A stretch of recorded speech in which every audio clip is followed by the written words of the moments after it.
তো আগে ভিডিও দেখেন, তারপর আপনাদের করা ফানি কমেন্ট করতেছি। Let's go. আমার মা খুবই ধার্মিক, সে 4-5 বার হজ করেছে, চোখ ছাড়া তার কিছুই কেউ দেখেনি কখনো। বাট আমার মা, আমি একটাই মেয়ে, সো আমাকে অনেক আদর করে, অনেক ভালোবাসে। সো আমি যেটাই করতে চাই সেটাতেই হচ্ছে, কখনো আমাকে না করে না, জোর করে না, কিছুই না। আমি আমার লাইফে কখনোই গালি শুনি নাই, মার খেয়েছিলাম 2 বার। একজন লাগছে মায়ের চোখ ছাড়া কিছুই দেখা যায় না, আর মেয়ের চোখ ছাড়া সবই দেখা যায়। আর একজন লাগছে এই জোকার কি বলে, আর একজন লাগছে হওয়া আপনাকে দেখলে বোঝা যায়। আর একজন লাগছে বেহেস্তে যাইবো সেলসেলে গিয়া। আর একজন লাগছে এইভাবে বললে মানুষ সমালোচনা করবে, গালি দিবে, কমেন্ট করবে, ভাইরাল হবে, এটাই দামটা। আর একজন লাগছে 5 বার হাউস করার নমুনা তো এই।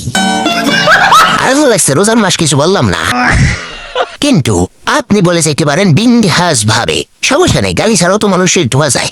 তো এই মিসেস ছাপড়িকে আপনি কি বলতে চান কমেন্ট বক্সে তাড়াতাড়ি ডিটারজেন্টে ধুইয়া হলার। তো নেক্সট ভিডিওতে এরকম ছাপড়িদের নিয়ে চলে আসবো। সে বন্ধু সবাই সুস্থ থাকেন, ভালো থাকেন, এবং ঈদের আগে আগে আপনার এই বন্ধুকে 10,000 থেকে 20,000 সাবস্ক্রাইব উপহার দেন, সালামি দেন। তো আপাতত বিদায় নিতেছি, আল্লাহ হাফেজ।